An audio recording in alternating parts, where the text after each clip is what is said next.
Hear ye, hear ye. Good afternoon, everyone. Good afternoon. It is nice to see all of your smiling faces. Jesse's like, you don't have to talk that loud. My name is Tony Bowie. Welcome to Tom Talks, our fall 2022 version. We are glad to have you in the house tonight. It's a little cooler outside. The weather is starting to cool off, and so we know that winter is coming, whatever that looks like in South Texas. I was lucky enough to be in Michigan last week, and the trees are beautiful up there. We don't get that down here. I kind of miss that about being up north. I hope that we have some remote attendees from our Ann Arbor office and from Boulder, Colorado.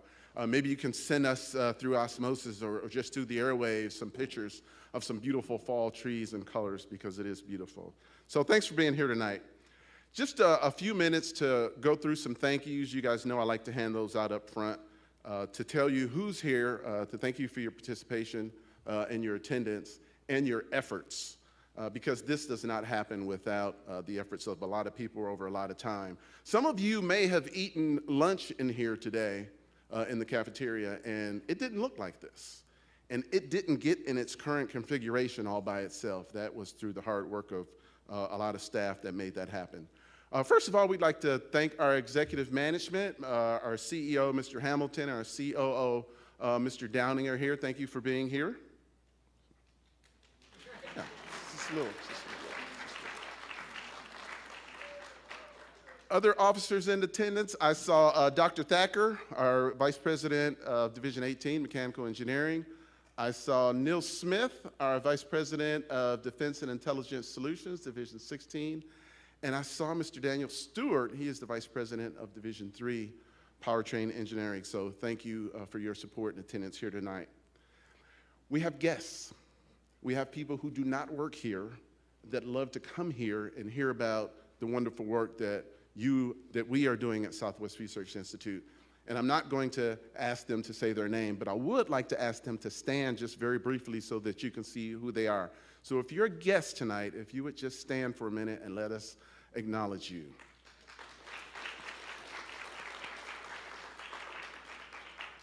Thank you for being here, and when we have our break, I would encourage you to say hello and greet our guests that are here.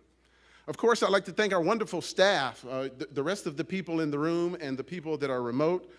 This is the first time that we're broadcasting via YouTube. We are live on YouTube, and you will notice that the room is really clear of anything but cameras. So our wonderful AV staff they're remote in the back room, and they're doing their thing, and what a wonderful, wonderful setup they have. Michelle in Communications does a great deal of work to make this day possible with everything that she does. Jesse, who is right back here, the man behind the curtain who is going to make all the presentations and everything happen for us. Rick, Jennifer, Brian, Ian, and Brian are MPS. They're in the back, media production folks. They're going to make us all look pretty, and they're going to make sure that these talks are available on the i2net in the coming days so that they can be viewed well into the future, because we have a library of Tom Talks now. My colleague Jennifer, thank you for your assistance in helping us make tonight possible. And last but not least, well, Humberto, who is the photographer right there, smile. He's taking pictures. We're glad that you're here as well. Last but not least, I'd like to acknowledge our cafeteria staff, starting with a person who is an adjunct, I guess, or augmentee. Shannon, the bartender. Did you guys get to meet Shannon back there? It's nice. It's kind of nice to know the bartender's name instead of having to say, hey, bartender. And you can say, hey, Shannon. And then, Shannon, you're charged with learning all the names of your customers the rest of the night. And then Rose, Amelia, and Carlita are in the back representing the cafeteria staff. So thank you all very much. All right, let's get to the talks. You did not come here to see me. Our first talk is going to be by Dr. M.Harbour.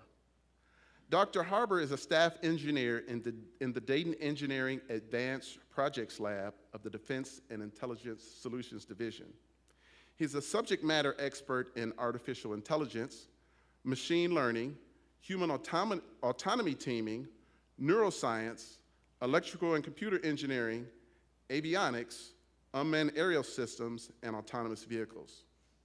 Stephen leads and performs ongoing basic and applied research projects, including the development of third-generation spiking neural networks and neuromorphic applications to include both hardware and software. He is a former United States Air Force test pilot with over 5,000 flying hours and a number of aircraft, to include the F-16, B-52, and EC-135, among others. Stephen earned his BS in electrical engineering from Mississippi State University, his MS in aerospace engineering from Embry-Riddle Aeronautical University, and his PhD in neuroscience from North Central University. Originally from Fort Worth, Texas, 3 things you might not know about Stephen. His motto is integrity first, service before self, and excellence in all we do. Rings really familiar from the Air Force. Great, great values. His hobbies include teaching, computer works, and working on cars. And he is all about family, country, mentoring, giving back, and Southwest Research Institute. Please give a warm Tom Talks welcome to Dr. Stephen Harbour.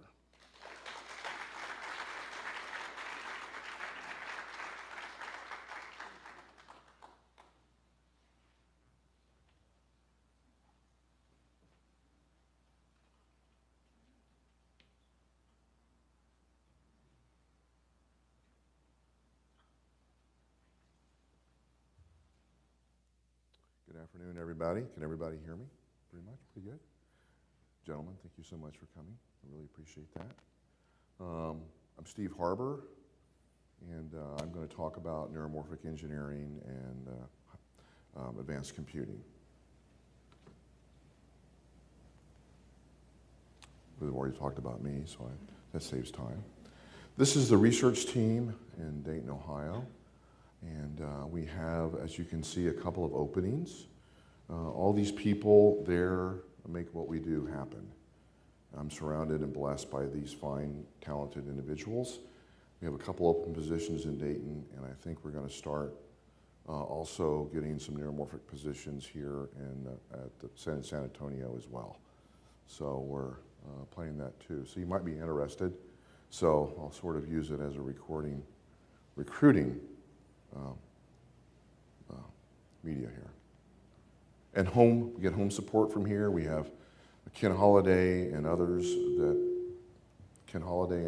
that also provide support when we need it. Okay, what's the problem? Why do I care about neuromorphic technology, right? Well, GPUs, that's where it's at. Whoa, I'm getting all kind of, do I need to turn the mic off? You got it? GPU, just give me more GPUs, right?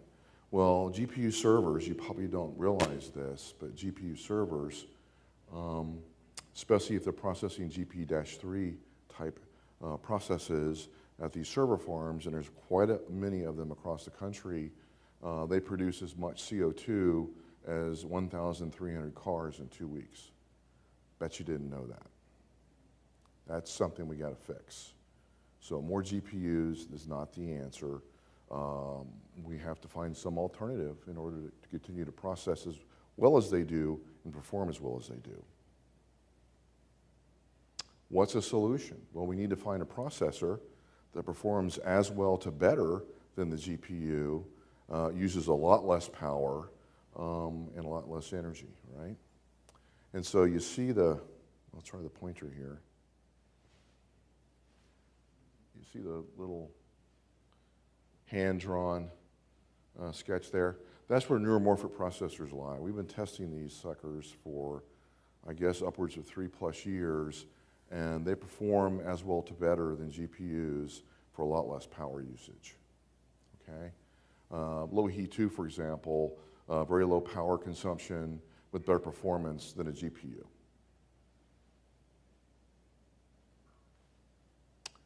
Well, what is neuromorphic technology, and this funny name, what does it mean?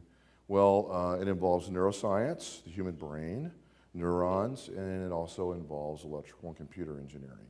So basically, we model a processor, if you will, as though it's like the human brain. And so I'll go into some neuroscience type stuff and explain that a little bit better. but we decided as a community if we mimic the human brain, maybe we can do more things and use less energy while we're doing it.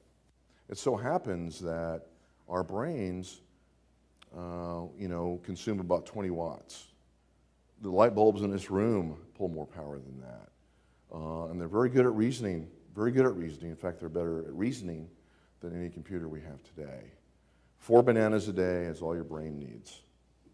Okay, not much. The body needs a lot more. And from that, our brains have neurons that use synapse and also spiking neural networks. So when a certain voltage threshold is reached for a specific reason, it will spike and pass on that message to the next neuron. And so we model that artificially. And we're finding orders of magnitude less power usage, and pretty much in everything that we've tested exceeds the performance of the GPU. And so it's event-based processing for those that are in architecture. Binomial architecture happens all the time. It has memory that's off the main processor, so you have to go off the processor to do memory. But we don't have a memory process, separate location in our brains. It's all happening in our brain globally, right? And so we do the same thing with a neuromorphic processor. The memory is on the processor. You don't have to go off-board for memory. That saves time, and it saves energy as well. The information is encoded in spikes, just like our brain is. And I'm going to use the pointer again, I think, or try to anyway. There is, so there's the spike, if you will. Hits a threshold, yep, minus 70 millivolts, spikes, comes back down, and the message is sent. It reinforces that if it gets another spike into the following neuron really rapidly, and that causes long-term potentiation, which is memory. We do the same thing electronically and through software. So we've made a silicon brain, if you will. Now, when I say that, it's not like as powerful as a human brain on a processor, okay? It's not even close to it. But it's a start and being able to save energy and have better performance than a GPU. And what you see here are some models, and it's quite fascinating, actually. So the leaky integrate and fire, the leaky integrate and fire model, and you see these right here, that's potassium, right, and sodium. This is happening naturally in our brains, and there's the,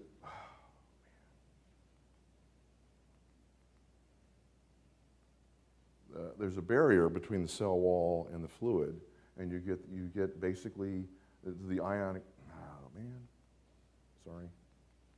try and explain it. You get an ion exchange. You have the leaky integrate and fire model, so you have the leak, which happens with the constant resistance, and then you can vary the resistances on the other two channels to get your spike when it's necessary. And this is happening naturally in our brains. The other two models are another way to do it. And here's some proof that we've done actually here at Southwest Research that substantiates what we found. And it's pretty amazing. Those of you that are into machine learning, for example, you guys are familiar with the CFAR 100 data set. It's an image recognition data set. It's rather complicated. It's labor intensive. And with very few epochs, we compared it to a CPU and one of NVIDIA's better GPUs with a neuromorphic processor. And the neuromorphic processor's accuracy with that minimal a number of epochs was way better. And the numbers are shown in the chart, as well as in 6 milliseconds it reaches inference with that low amount of training and is more accurate. I believe at 85% at that point, when the other two are around 35% with that low amount of epochs. So it requires a lot less training, and it's faster, and it reaches an inference much quicker, and the accuracy is better. And pretty much we think it's a no-brainer to go over to a neuromorphic processor. And then this shows some power usage, 32 milliwatts versus, say, 1,355 milliwatts, for example, with an FPGA. We had a project called BatSlam, and BatSlam is just that. So some of y'all might be familiar with simultaneous localization and mapping. We do it as humans, Everyone doesn't rely on their Google phones, or maybe everybody does, but the hippocampus of our brain does the mapping of our area, right? We learn in there. Also, we have neurogenesis that occurs as well. So, well, bats do the same thing. Bats don't fly great distances with echolocation. They do that with three-dimensional SLAM, like we would do it. Simultaneous localization and mapping. They do it very effectively. I believe here the Mexican free-tailed bat is at one of the caves. I think it's Bracken Cave, I think. And they go 100 miles or so, and they know where they're going. They come back. They can go different ways and come back directly. They attack prey with echolocation, but they travel high velocities, and they use SLAM with their hippocampus. So we modeled that on a neuromorphic processor for our drone, for our test drone, and we were able to successfully have a 97.2% success rate in navigating to the target on the true path versus the path that it chose to get there, which is pretty amazing. And it did this with path integration, which is vector calculus. It did not use GPS. It did not use, at this point in time, it did not use any camera information. So it was all internal. Bats see very poorly. So in a GPS denied environment with low visual cues, you can theoretically navigate with this system, which we were very impressed with. This is published. I think it's about to enter IEEE Explorer within a week or so. And it was presented at a conference and won best of session. And there's a bat. I think the next one's going to be the drone footage of some of the testing that we did with the drone. And I will talk to it as it flies.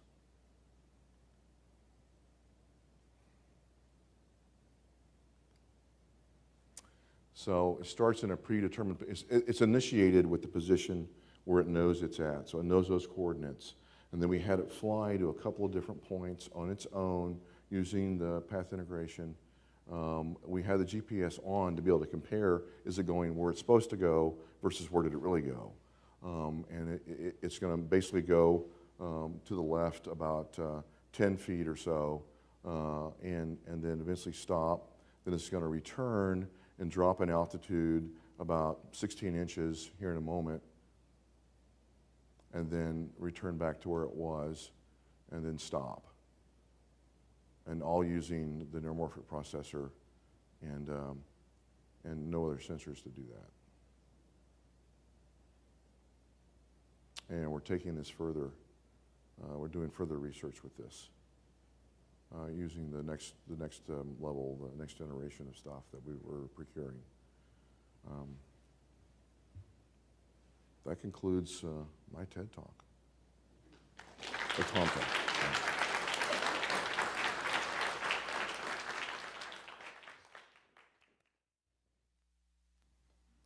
Thank you. Excuse me. Fantastic. Wow. A lot of people don't realize the work that goes on at our off-site campuses. And the campus in Ohio is one of the newer ones, but I always encourage people as you're traveling around the country doing these different things. Some people go to Ohio because that's where they're from and they go home. Visit the off-site offices. Stop by there. They'd love to see you. They invite you in, and they'd love to show you the work that they're doing. So if you get the opportunity, please do that. And, you can get by on 4 bananas, which is kind of cool. All right, we're going to continue on. It's a new year. It's a new fiscal year. And the new fiscal year has brought some changes. And I kind of wanted to highlight just a few of them for you as Mary gets ready. We have some new divisions. And I know that all of you have seen the globals, or maybe you haven't. And so I kind of wanted to just highlight some of those changes for you that happened. Michael McClellan is now a vice president of our new Division 5 Space Systems Division. So Division 15 split into 3 different divisions. Those 3 divisions comprise the space sector. Division 5, under Michael McClellan's leadership, is one of those new divisions. Dr. Robin Mirren is the vice president of Division 19, and that's called Planetary Science. Yep, new Planetary Science Division in Boulder, Colorado. So we have the Space Systems Division 5, we have Planetary Science Division, Division 19, and we still have Space Science here, led by Dr. Birch in San Antonio, all falling under Space Sector, led by Dr. Birch here in San Antonio. So I hope you got a scorecard out. You should be writing this down because there's going to be a test, for crying out loud. Division 1 has a new vice president. Dr. Joe Madonna took over, and a new director, Daryl Johnson, is a new director in the department over there. Division 3 has a new directorate led by Executive Director Terry Alger, Dr. Terry Alger, and the two new directors over there are Scott Holtz. Is Scott here tonight? He said he was going to be here, and Chris Chadwell. Scott is based mostly in our Ann Arbor office. Division 16 has a new Executive Director, Chris Camargo, and Director Werner Osorio. So congratulations to them. Dr. Jeffrey Bohm in Division 18 is now an Institute Engineer. And Troy Nagy of Contracts and Sarah Uri of Purchasing are now Executive Directors. So congratulations to all those that were promoted. Congratulations to the new divisions. It just shows our continued growth and success as an organization. And so note the scorecards and changes. And you know, we always try to get people to learn the names of the divisions, because when we leave Southwest Research, nobody knows what Division 5 means or Division 15. And so you have a few new names to add to your arsenal there. So wanted to catch you up on that. All right. Mary is ready. I got the thumbs up back there. Our next speaker is Miss Mary Stevens. Mary is a group leader of the Propel section in the Powertrain Engineering Division. Prior to her current position, Mary worked in the Fleet and Driveline Fluids Evaluation section, where she managed various driveline fluid performance tests and served as chairperson for the ASTM MAC Temperature Cyclic Durability Surveillance Panel. Mary also worked in the Advanced Powertrain Emissions section, where she provided engineering and management support to projects involving powertrain systems. Her hometown, she's originally from Albuquerque, New Mexico. That's where Bugs Bunny took the wrong turn. Mary earned her BS in Mechanical Engineering from Colorado State University and her MBA from Texas A&M San Antonio. 3 things you might not know about Mary. She loves spending summer weekends on the water, floating the river, kayaking at the lake, or hanging out at the beach. Some of her favorite things include traveling, breweries, baseball games, country music, playing soccer, her family, and her beautiful puppy dog. What's the puppy's name? Jojo. Mary grew up in the Southwest, but her entire family is from Michigan. Therefore, she is a huge University of Michigan football fan. Go Blue. Please give a warm Tom Talks welcome to Miss Mary Stevens.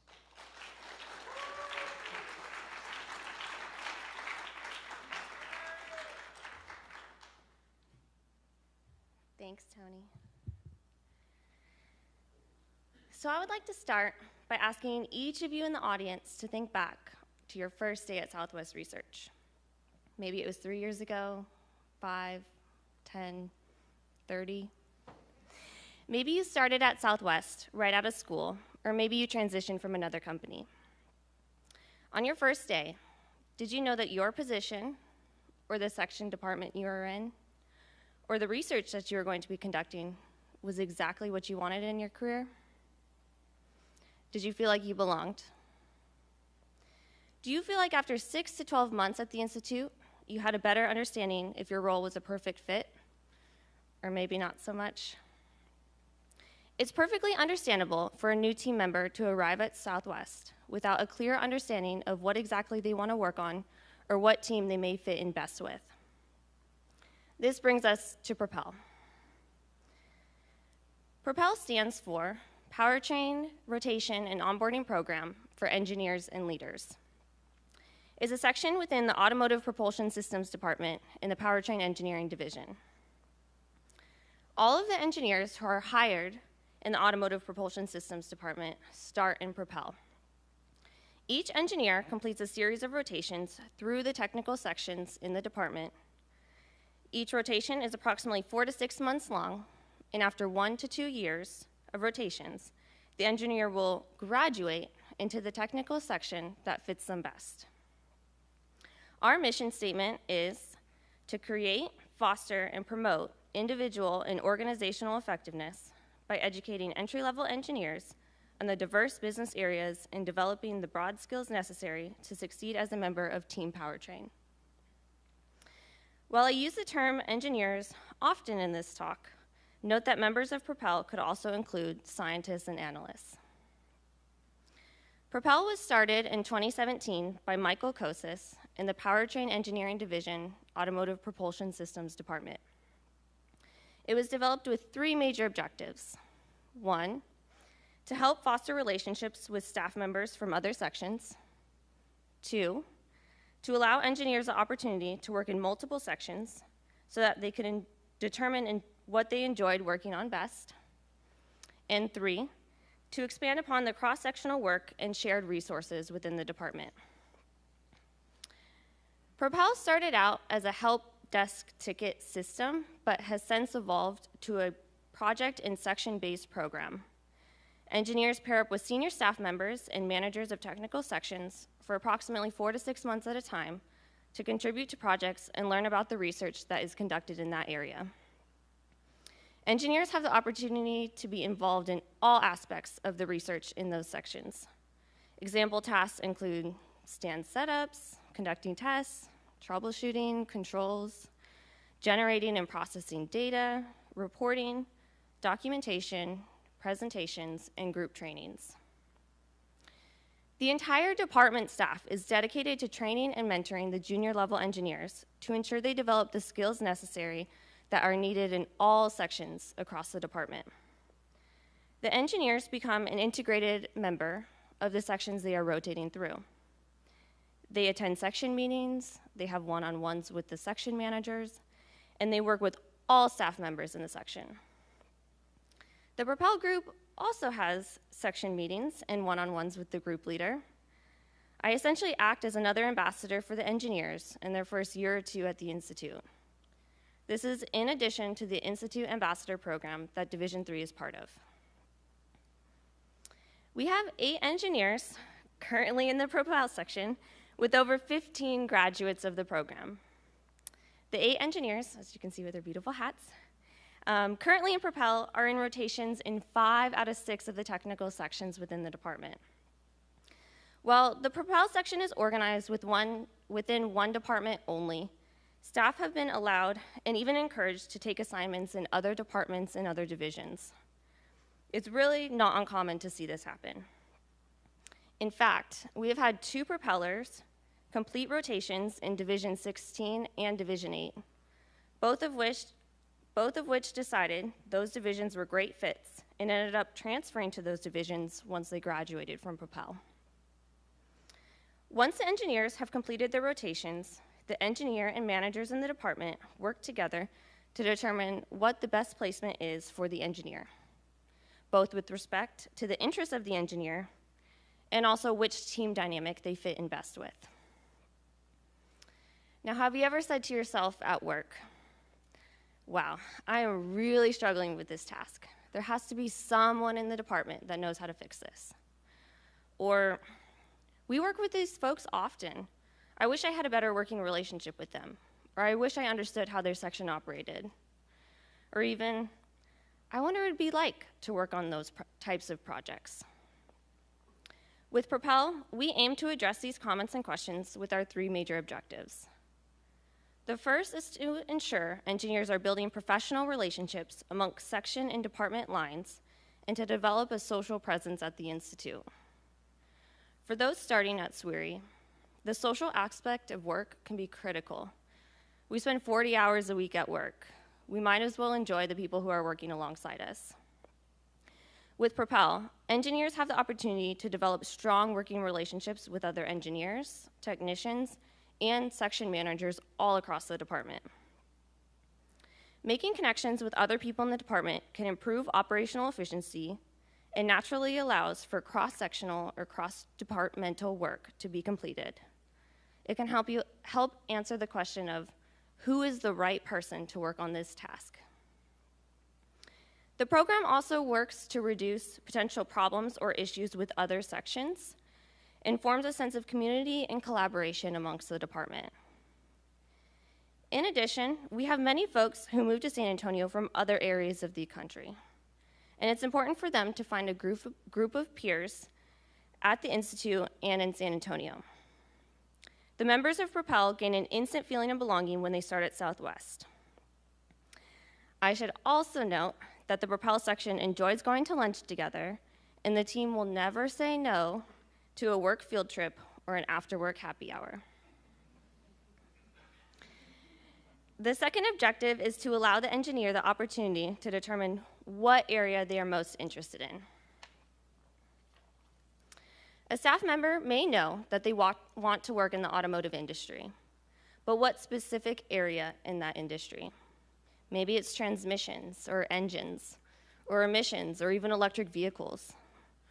Propel ensures engineers won't get siloed into a specific field of work from the start of their careers.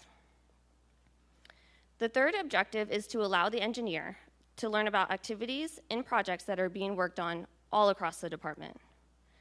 This allows for the engineers to be better informed of capabilities in the department, acquire a broad technical skill set and leadership approach, and bridge the gap between sections and departments. The department strives to have valuable, well-rounded engineers with different backgrounds and varying project experiences.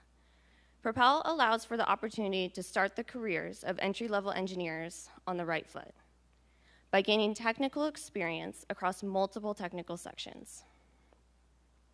This allows for more growth opportunities for both the engineer and the department in the future. A Propel-style program could also work for groups of scientists, technologists, student interns, or technicians. It could really apply to many roles at the Institute.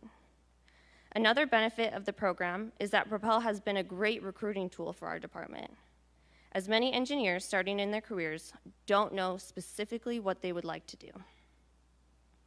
I truly believe that the Propel program is incredibly beneficial for those who participate and the department as a whole. The more we can expand to other sections, the more benefit it has for the engineer, the department team, and the Institute. Other departments may benefit from a program like this.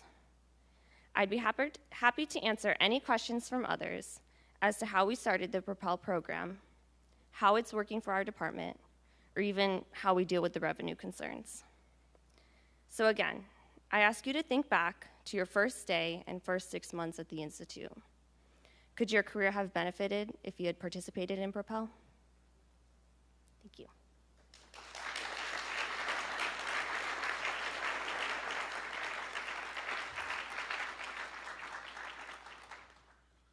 What a cool program, huh? Propel. I was really excited about this talk because I wanted the Institute to know that this was possible. I know I have the opportunity sometimes to go out on the road and recruit, and sometimes the students ask, do you guys have a rotation program? And so I can say, yes, we do. And I'm sure that Mary or Terry Alger or Chris Chadwell will be happy to talk to you about how they got started, and again, how you might use that in your section. Okay, that was number 2. This is halftime, and you know what we do at halftime, right? We take a little break. I would like you to stand up and stretch your legs. Don't go too far, but turn around or look forward and say hi to somebody that you haven't seen in a while. Say hello.